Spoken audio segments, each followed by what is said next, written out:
Halo semuanya, Assalamualaikum warahmatullahi wabarakatuh. Selamat pagi. Di sini kita akan melanjutkan mengenai ekstrusi kembali di seri mata kuliah pemrosesan polimer. Sebelumnya kita sudah sampai sini ya teman-teman. Eh, apa sudah lewat ya? Masih sampai sini ya di dye ya. Oke. Jadi di dye itu yang penting selain memberikan bentuk juga mengatur pola aliran lelehannya. Kemudian ada berikutnya adalah cooling zone. Nah, di sini cooling zone adalah daerah pendinginan atau area pendinginan di mana kita ingin membuat produk tadi solid ya. Nah, di sini kita biasanya menggunakan air, tapi kita harus make sure juga polimer yang kita pakai itu dia tidak suka air ya. Nanti takutnya ketika dia menyerap air akan jadi masalah ke depannya. Nah, jadi antisipasinya bisa juga pakai minyak atau udara.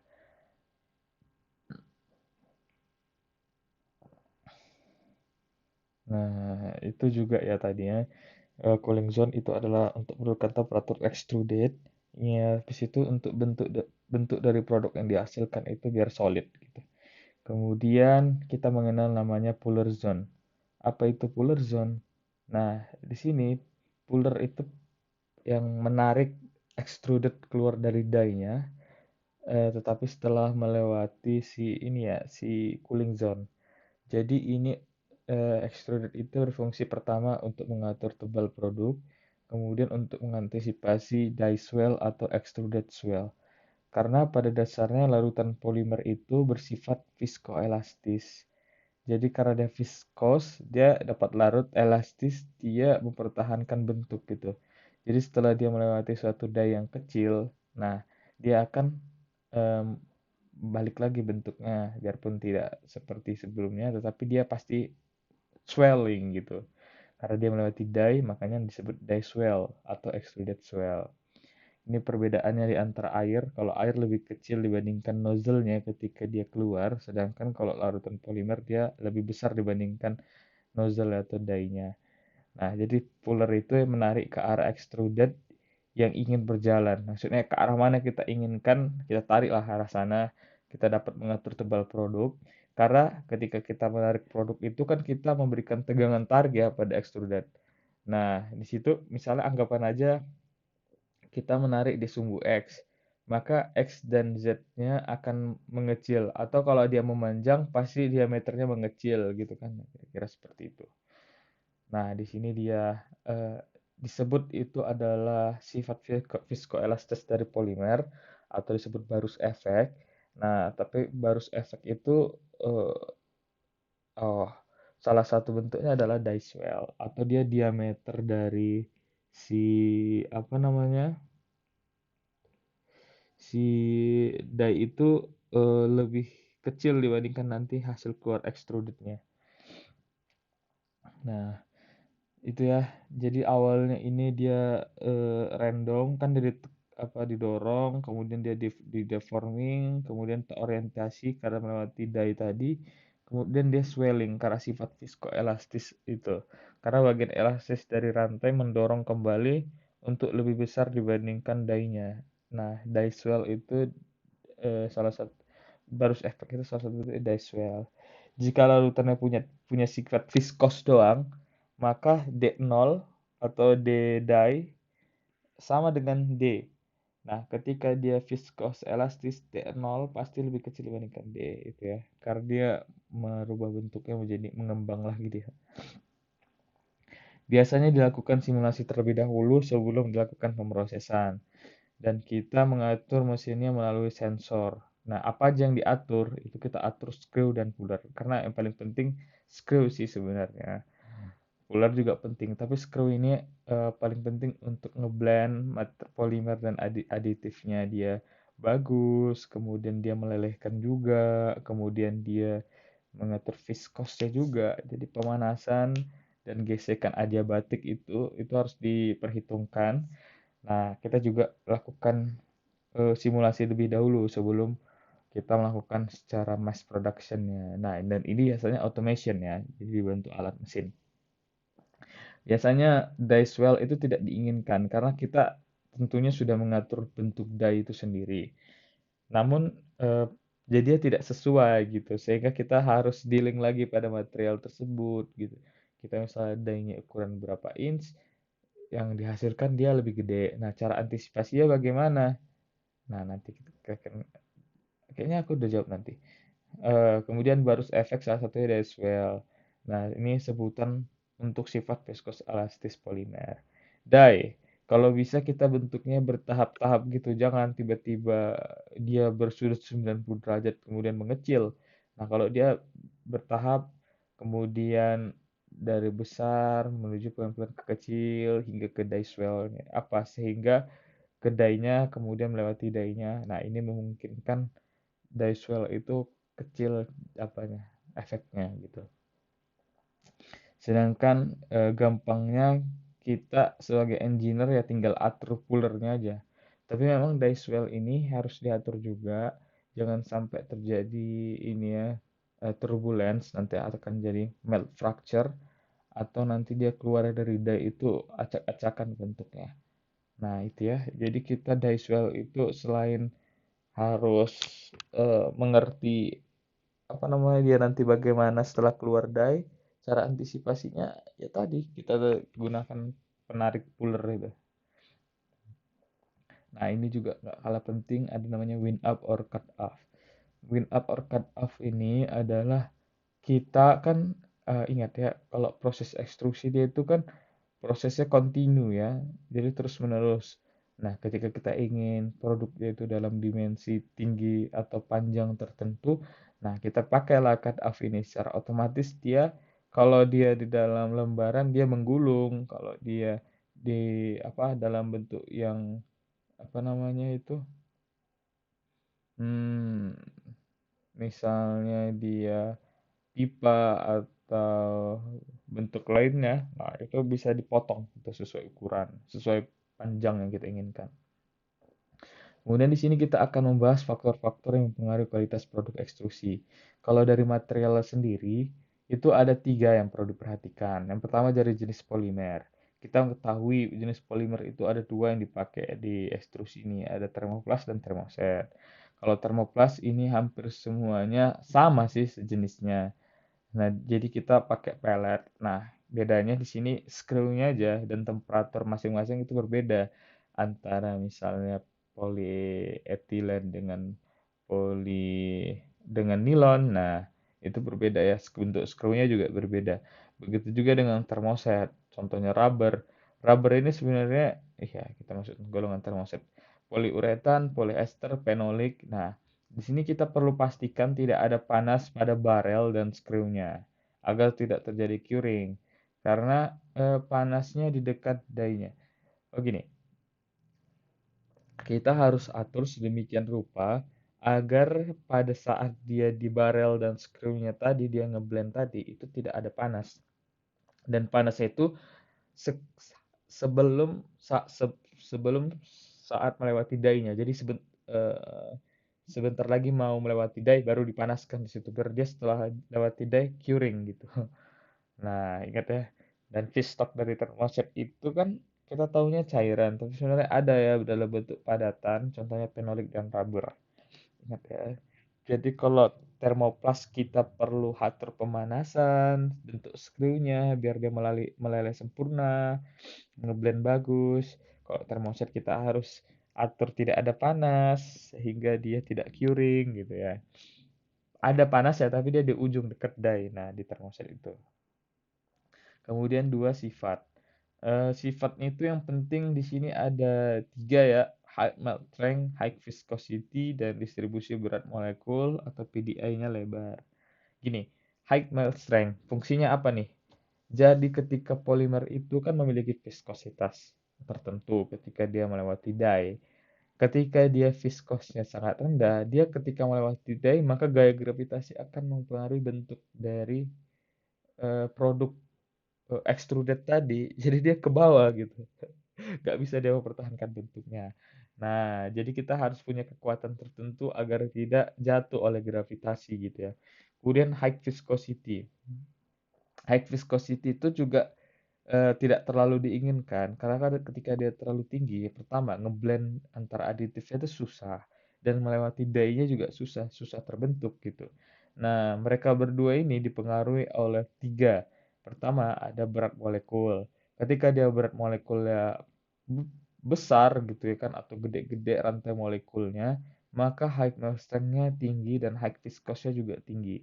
Jadi mereka berbanding lurus, sedangkan fleksibilitas rantai itu eh, apa ya, berbanding terbalik ketika dia, oh sorry, lurus juga.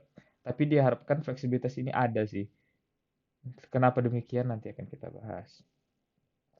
Jadi ya itu fleksibilitas rantai, terus gugus fungsi. Apakah dia ikatan bondnya banyak? Nanti kalau dia ikatan hidrogen bondnya, ikatan hidrogennya banyak, nanti dia pada apa ya? Pada permukaan baik itu barrel, screw atau die-nya dia menahan gitu. Jadi sempat berinteraksi ketika dia gugus hidrogennya banyak gitu. Nah, di sini pada sifatnya ini menentukan extrusion grade-nya. Kemudian kita inginkan distribusi berat molekul PDI-nya lebar. Kenapa demikian? Karena kita ingin bentuk material kita tadi itu high melt strength. Jadi dapat mempertahankan bentuknya tetapi juga viskosnya cukup rendah sehingga dia dapat diproses gitu. Makanya kita inginkan dia lebar gitu. Jadi yang inisiasi pelelehan sehingga dia dapat bergerak nanti yang berat molekuler rendah gitu. Yang untuk mempertahankan bentuknya nanti sehingga dia tidak jatuh oleh gravitasi. Nah, itulah dia fungsi yang berat molekuler besar gitu. Jadi emang ngeri ya engineer ini ya. Dia bisa kayak apa ya? eh, Mengolah gitu gimana caranya biar win-win gitu. Nah, yang kemudian kita pakai aditif. Aditif itu banyak ya jenisnya, tapi yang paling sering dipakai ada lubrikan, ada plasticizer, ada filler. Nah, di sini termasuk sebagai processing aid, nah, untuk mengatur temperatur, viskos, dan flow. Di sini aku nanti ada jelaskan sih kenapa PDA harus besar. Nah, misalnya kenapa PDA harus besar? Kita ingin high melt strength tinggi, tapi viskosnya juga tinggi. Kita ingin high strength tinggi, tapi viskosnya jangan tinggi banget. Polimer pendek meleleh lebih mudah dibandingkan polimer yang panjang. Ini ada misalnya temperatur melting pendek, ini temperatur melting panjang, ini temperatur yang kita pakai gitu.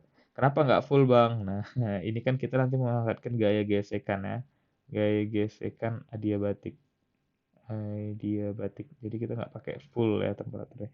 Polimer rendah digunakan untuk mengatur aliran agar bisa keluar dari die dan rantai panjang untuk mempertahankan bentuk setelah keluar dari die. Nah, kan betul kan tadi sudah kita jelaskan. Atau high mass strength. Puller digunakan untuk menghasilkan produk sebelum sampai di cooling. Menstabilkan produk sebelum sampai di cooling. Jadi menstabilkan dimensinya. Dimensi stabil. Ini tadi ya fungsinya. Ini kita sampai ke aditif. Aditif itu kita gunakan untuk menjaga stability atau stabilitas, kemampuan modifikasi polimer. Contohnya pada lubrikan. Di sini menurunkan gaya gesek polimer dengan dinding die. Itu ya lubrikannya. Plasticizer menurunkan viskos dari polimer. Filler menaikkan viskos dari polimer. Ada yang menaikkan, ada yang menurunkan. Jadi sesuai kebutuhan ya. Tetapi intinya lubrikan ini mengurangi gaya gesek polimer dengan die. Nanti kita bahas di bagian cacat pada ekstrusi. Ada produk ekstrusi nanti akan dipakai salah satunya lubrikan ya. Ini plasticizer ya. Jadi harus diatur viskosnya saat ekstrusi. Ini berhubungan dengan sebelum keluar die dan setelah keluar die. Selain dari faktor material, ada juga kontrol proses dan parameter. Kontrol prosesnya itu ada tiga juga ya, ada startup, ada temperatur barrel dan die, sehingga mendapatkan viscositas optimum. Kemudian ada control speed. Control speed ini terdiri dari screw dan puller. Kita bahas satu. Jadi startup itu ya pemula ya, inisiasi atau kita melakukan preheat extruder dan die. Jadi biar ada panas nanti. Kemudian ketika kita memakai mesin itu sebelumnya dengan material yang berbeda, kita lakukan purging dulu untuk membersihkan barrel dengan resin. Ya, kemudian kita lakukan string up, penarikan hasil ekstrusi secara manual. Jadi ketika dia keluar dari die menjadi extruded. Extruded itu kita harus tarik dulu secara manual, kita arahkan ke puller. Nah, karena ini belum belum betul-betul otomatis, jadi kita masih ada bantuan yang kita sendiri secara manual. Nggak apa-apa. Jadi itu ingat ya, start apa ya? Ada preheat, ada purging untuk membersihkan dengan resin, berikan barel dengan resin, kemudian ada string up, kita penarikan hasil ekstrusi secara manual ke ini nanti ke pullernya. Kemudian yang kedua ada temperatur barel dan die. Di sini untuk kontrol proses melting dari polimer. Karena kita kan tahu juga ya di bagian screw ada feed section, ada eh, kan ada 3 ya, terakhirnya metering section ya. Feed section, habis itu sebentar kita cek dulu. Aku juga agak lupa. Nih, ada feed section, ada compression section, ada metering section. Nah, nah, jadi kita harus pastikan juga ya di situ temperaturnya. Kemudian optimasi TFIT, astagfirullah di sini ada ya. Mohon maaf teman-teman semua. Optimasi TFIT, decompression, dan metering pada general purpose screw. Iya, makanya kita tadi perlu atur screw-nya. Karena nilon dan PE itu contoh screw-nya berbeda, udah kita bahas sebelumnya ya. Kemudian control speed. Yang perlu diatur adalah screw-nya. Kalau screw-nya itu untuk tekanan aliran kecepatan ekstrusi dan dimensi, sehingga kita dapatkan ketika diatur screw dan temperatur barrel dan die dapat viskositas optimum untuk mempengaruhi proses blending dan kualitas produk hasil ekstrusi. Selain itu, control speed ada pada puller, di mana untuk dimensi produk kecepatan ekstrusi, karena mengontrol tegangan pada extruded. Ketika kita tarik lebih cepat dibandingkan bentuk die yang keluar, maka dia pasti dimensinya akan lebih panjang tetapi dia diameternya mengecil seperti itu teman-teman karena kita berikan tegangan tarik ya pada dia. Cacat pada ekstrusi sebenarnya lumayan banyak ya. Coba kita hitung dulu. Ada 1, ada 2, 3, 4, 5, 6. Ini mungkin dibahas beberapa saja. Jadi ada melt fracture, ada uneven flow, sharp skin, degradation, contamination, mixing. Melt fracture itu udah kita bahas tadi ya. Ada terjadi aliran turbulen, high shear, kemudian uneven flow, perubahan tebal tiap 3 sampai 180 second. Sharp skin adalah high shear in laminar flow. Jadi bentuknya nanti dia seperti sisi ikan. Kemudian degradation, berarti ini bentuk cacatnya adalah discoloration. Kemudian contamination, ada spot, ada streak, ada bubble. Kemudian mixing itu ada partikel-partikel atau ada bubble spot juga ya. Nah, gimana cara penyelesaiannya? Ini kita bahas ya beberapa. Kalau melt fracture itu intinya itu volume melt fracture-nya tidak stabil. Jadi setelah dia melewati land pada die, maka dia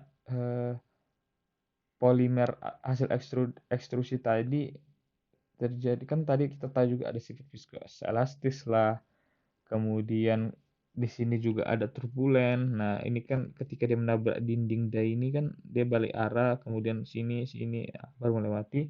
Nah setelah itu pasti dia tidak stabil, dia nggak smooth ya. Nah ketika ada dia turbulen tadi maka terbentuklah melt fracture atau dia bentuknya nanti seperti ini guys. Nah, jelek. Jadi cara antisipasinya ini, jadi kita bertahap dia menurunkannya gitu, menurunkan sudut antara barel dan die-nya gitu. Nah, sehingga nanti dapatkan smooth flow. Kemudian ada sharp skin. Nah, sharp skin itu adalah tenggangan berlebih pada laminar flow.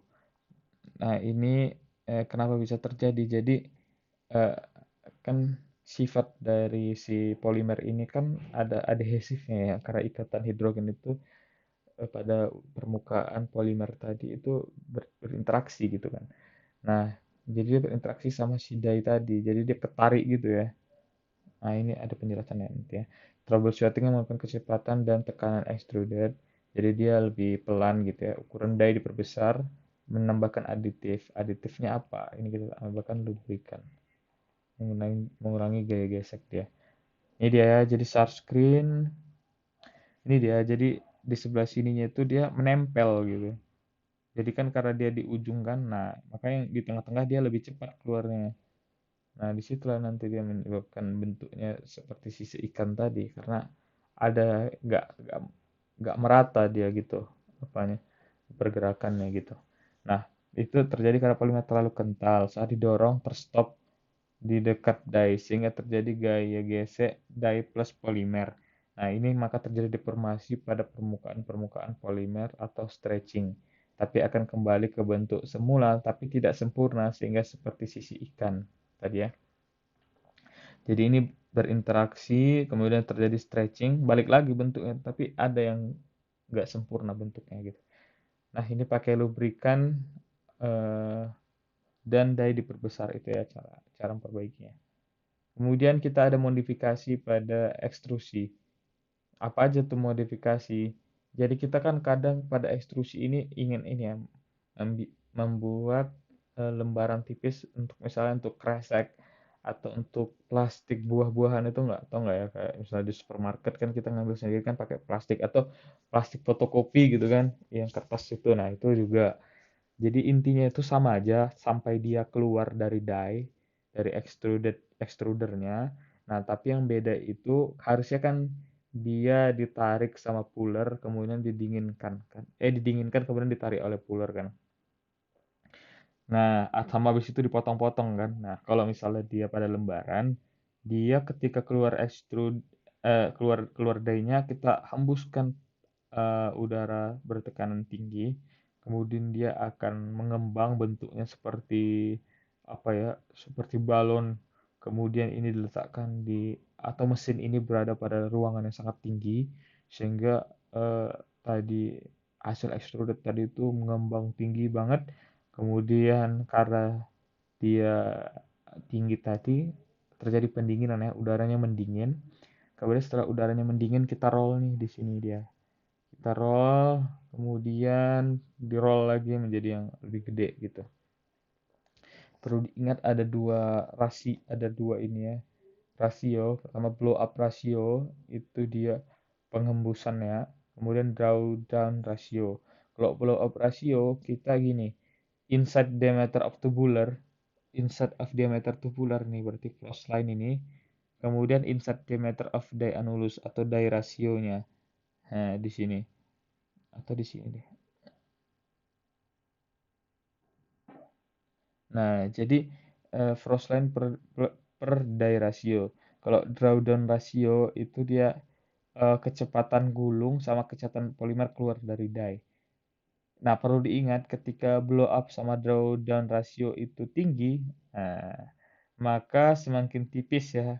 Kenapa demikian? Kalau iyalah frost line dia macam kita ngembus balon gitu kan, semakin cepat atau diameternya semakin gede kan harusnya dinding balon itu makin tipis kan, sama seperti itu.